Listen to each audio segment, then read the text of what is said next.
여러분 안녕하세요. 저는 식품 잘 파는 식품 MD입니다. 두바이 초콜릿, 밤 티라미슈, 스웨덴 캔디 이런 상품들과 다음으로 보여드릴 삼형 갈비탕이나 하남 쭈꾸미, 금강만두 육개장, 포천 이동갈비. 과연 이 상품들에는 어떤 차이가 있을까요? 요즘 상품들, 특히 식품 상품들 같은 경우에 트렌드가 너무 빠르게 변해가지고 한번 반짝했다가 바로 유행이 지나가 버리는 경우들이 많은데요. 스테디하고 꾸준하게 잘 나가는 상품들의 특징에 대해서 오늘은 말씀드리겠습니다. 영상을 끝까지 보신다면요. 상품 개발과 운영에 아이디어를 좀 얻어가실 수 있으실 거라고 생각합니다. 네 가지 특징 중에서 첫 번째부터 말씀드리겠습니다. 맛과 재구매를 잡아라입니다. 너무 당연하다고요? 네, 맞습니다. 사실 이건 정말 식품에 있어서 굉장히 당연하고 기본인데요. 이 기본을 철저하게 지키는 것이 매우 중요합니다. 상품을 개발하다 보면 이 기본을 잊을 때가 생기게 되거든요. 정말 가격이 좋은 상품들은 잠깐 번쩍하는 경우들이 있지만 맛이 안 좋으면 결국 오래가지 못하더라고요. 실제 예시로 아까 보여드렸던 사미연이나 하남 쭈꾸미 같은 아이템들은 모두 평점이 굉장히 높고 재구매도 높습니다. 특히 식품의 경우에는 재구매로 이어진다는 것이 상품의 전체적인 만족도와 이거랑 연결이 되고요. 재구매가 없다는 것은 한마디로 사실 스테디셀러가 되기는 어렵다는 것과 같은 말인 것 같아요. 나중에 이 상품을 판매하시다 보면 재구매 지표를 보실 수 있게 될 텐데 재구매율이 얼마나 나오는지 한 번씩 꼭 체크를 해보시는 게 중요하고요. 상품을 판매하시면서 재구매율을 높이기 위한 작업들을 해나가시면 좋습니다. 그리고 재구매가 높은 제품들에는 몇 가지 특징이 있는데요. 아무리 맛이 좋고 아무리 편리한 상품이라고 하더라도 이런 두 가지 특성이 있어야지 재구매가 이어집니다. 첫 번째로는 전통식품이나 기본식품처럼 꾸준하게 소비되는 아이템이어야 해요. 쌀, 설탕, 된장, 김치 이런 제품들 같은 경우에는 계속해서 저희가 먹는 제품들이잖아요. 그런데 그렇지 않고 뭐 두바이 초콜릿이라든지 스모어 초콜릿 이런 거 같은 경우에는 한번 궁금해서 먹어볼 수는 있지만 저희가 김치나 설탕, 쌀처럼 계속해서 재구매하게 되진 않잖아요. 그래서 사실 이런 전통식품이라든지 기본식품처럼 꾸준하게 소비가 되어 왔고 앞으로도 소비될 그런 제품들이 아무래도 재구매에 영향을 많이 미친다고 볼 수 있고요. 두 번째로는 브랜딩을 통한 신뢰 구축입니다. 사실 이 단계까지 나아가는 건 쉽지 않긴 한데요. 이 브랜딩 같은 경우에는 꼭 이루면 좋은 요소 중에 하나입니다. 두 번째는요, 상품의 라이프 사이클을 고려해야 된다는 건데요. 우선 조금 더 자세하게 말씀드리기 전에 상품의 라이프 사이클에 대해서 간략하게 설명을 드릴게요. 유통업계에 있어서 운영하시는 분들은 이걸 꼭 알아두시면 좋은데요. 사실 라이프 사이클이 얼마나 빠르게 돌아가는지에 따라서 상품의 수명도 결정이 된다고 볼 수 있어요.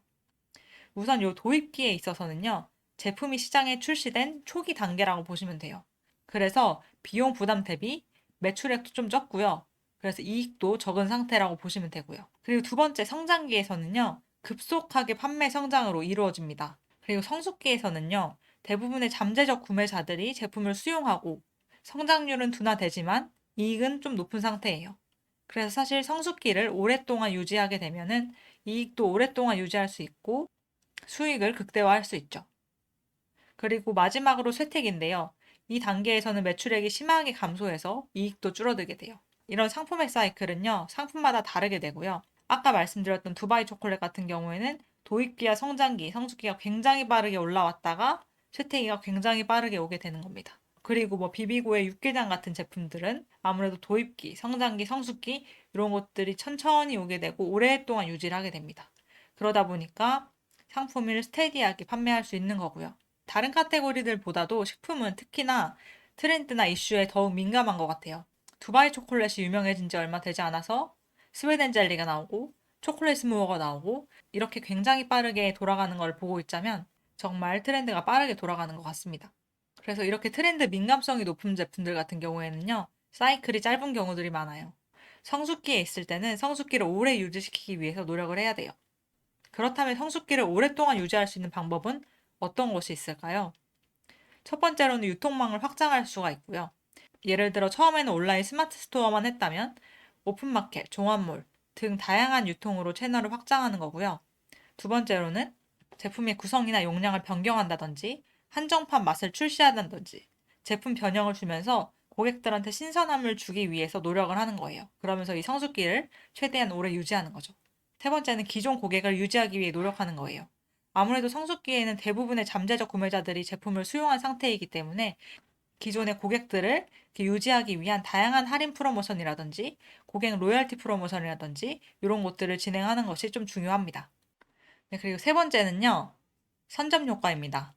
선점 효과란 무엇이냐? 아마 많이 알고 계실 텐데요. 처음으로 시장에 진입한 기업이나 개인이 경쟁자보다 우위에 있는 혜택을 얻는 형상을 말해요. 아무래도 시장에 처음 진입을 하게 되면 네트워크 효과라는 걸 무시할 수가 없어요.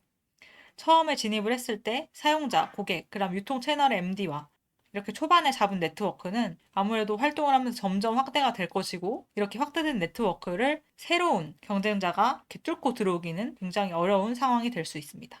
그리고 이렇게 선점을 했을 때 아무래도 좀 안정성이 있는 상태에서 상품을 계속해서 꾸준하게 개발을 하게 되면 규모의 경제를 만들 수도 있고 제품 기술력을 개발시켜가지고 나중에 경쟁자들이 들어오기 좀 힘들게끔 진입장벽을 만들 수가 있겠죠. 이러한 선점 효과는 보통 제품의 도입기나 성장 부분, 초입에서 가져갈 수 있는 부분이기 때문에 빠른 트렌드 파악이 필요해요. 식품의 경우에 다양한 거대 트렌드들도 있고 미시 트렌드들도 있는데요. 최근에는 시장이 많이 세분화되고 있기 때문에 이런 트렌드를 빠르게 파악해서 초기에 진입을 하게 되면 아무래도 기회를 발견할 수 있는 부분이 있으실 거예요. 그리고 마지막 네 번째는요. 안정적인 유통 관리가 매우 중요합니다. 유통에 대해 모르고 그냥 산발적으로 관리를 하게 되면 사실 좋은 상품, 좋은 브랜드도 망가질 수가 있어요. 제가 운영하고 있는 상품들 중에서 가장 베스트 두 가지 케이스를 가져왔는데요. 첫 번째가 제조사가 직접 유통까지 관리하는 경우예요. 이런 경우에는 제조사가 유통 역량을 점차 키워가면서 자신의 제품들을 안정적으로 운영할 수가 있어요. 근데 이때 좋은 게 뭐냐면 제조사 같은 경우에는 직접 제품을 생산하고 원물을 수급하고 모든 것을 다 하기 때문에 원가에 대한 경쟁력, 가격 경쟁력을 최고로 가져갈 수가 있어요. 그렇기 때문에 유통 역량까지 이렇게 합쳐지게 된다면 좋은 가격과 좋은 품질의 제품, 그다음 유통 역량, 요 세 가지가 있으니까 정말 안정적으로 운영이 가능합니다.